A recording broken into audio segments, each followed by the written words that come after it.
So, review time?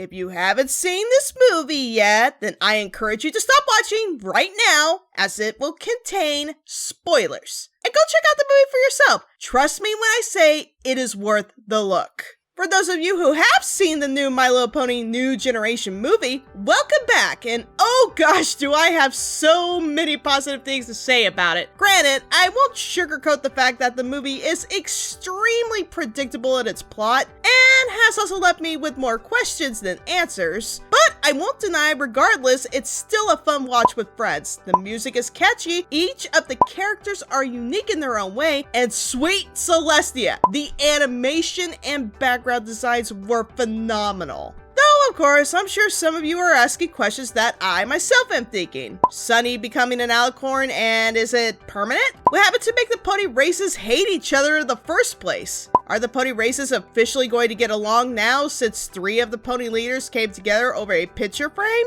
And what was up with that little cute moment with the 3 foals at the end, where we see the glow of magic coming from one of the little foals' hoof prints? Well, let me start off with at the end of the 3 pony leaders coming together. Regardless if it was expected, I loved how each of these leaders still found empathy within themselves to stop and listen to what Sunny had to say, after she risked everything just to help bring their magic back. The small but touching moment on how they came together to put a picture frame back together of Sunny and her father was really heartwarming, despite all the chaos the ponies endured during the big threat of the film. And while it did trigger the magic with the crystals to activate and turn Sunny into an Alicorn at the end, it does make me wonder how the magic will stick around at this point. If I had to guess, it appears that the crystals are merely tools, perhaps created by Twilight and her friends, much like the original elements of Harmony were created, as a means to focus the magic of friendship for all pony kinds long after they are gone. Since it only took 3 ponies to genuinely come together of their own will for the crystals to activate, will it be that easy to break the magic once more as well? Will all of Equestria have to continue to extend their olive branch and encourage peace and harmony and friendship in order for the magic to stay? Perhaps these are the kinds of questions that will be answered in the new series that's coming out next year in the spring. Considering that Sunny's father at the beginning of the movie was researching about Twilight and her friends as shown in some of the scenes, I wouldn't be surprised if she asks herself with keeping the magic of friendship going by picking up what her father left off. Maybe we'll even discover why ponies stopped being friends with each other in the first place. I'd like to think there was some huge catastrophe event that created conflict so bad that the ponies felt the best way to stay safe was to separate each other from whatever the hidden force caused it, which honestly, whatever force, if there was one that caused it, may have very well been counterproductive. Hear me out on this theory. In Generation 4, most of the villains of the past were all about seizing power and controlling all of Equestria. Tirag, Kozaglow, and Chrysalis specifically had a goal to separate all of the ponies, rendering Twilight and her friends helpless, so they could divide the territories and steal all the land and power for themselves. However, it's proven in the movie with Generation 5 that if ponies are not united in friendship and harmony, then the magic simply disappears. Without friendship, love, and harmony, there is no magic to steal or conquer. So if there really was a big bad villain that forced the ponies to separate in the hopes of stealing their magic or conquering Equestria, good job, dude. You played yourself.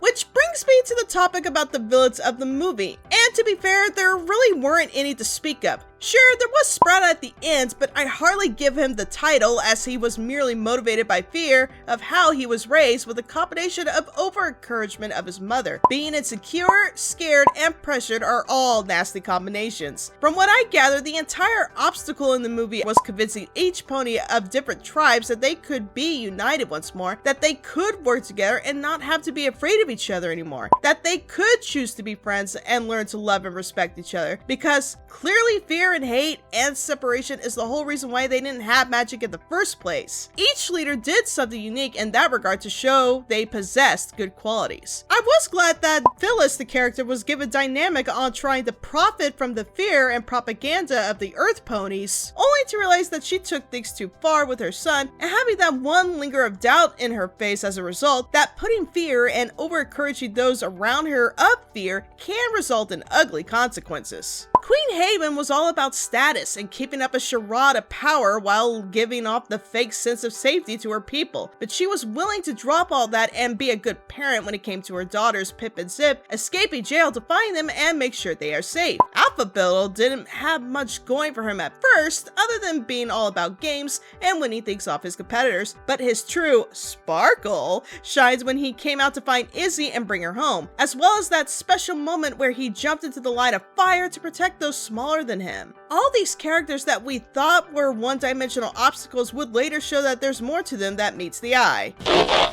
Yeah, saw that coming. Speaking of spotty things, again, the movie's predictability of Sunny becoming a temporary Alicorn, I already could see a mile away. What with the foreshadowing with her playing as a filly with fake wings and a horn, to her one attempt at protesting during a showcase at Phyllis's new products. I'll be honest and say I don't think Sunny herself will stay as an Alicorn permanently, just based on the fact her horn and wings were glowing and translucent the entire time she had them. I'll be surprised if they become solid in the series, but then again, it is Hasbro and they love to push the princess merchandise. Still, I'm curious to see how well the ponies stick together, as it does hint at the end some ponies haven't fully caught on of being friends and trusting each other despite their differences. The movie has left me with more questions and not giving me all the answers, which I actually am grateful for. Otherwise, I wouldn't be looking as forward to the series as I am now. I'm curious to see how Sprout and his mom are going to work things out since the incident with him going mad with power after he practically destroyed Sunny's home. I'd like to see what the other forms of magic can be used now that it's been released back into the world. I can imagine that it has been gone for so long that many unicorns are not even sure how to use their horns yet. And then again, Izzy and one of the other unicorns didn't seem to have too much trouble at the end. Speaking of the characters, I was very excited with the many different personalities of the main five, though some more than others. For instance, Hitch being adorably cute and loyal and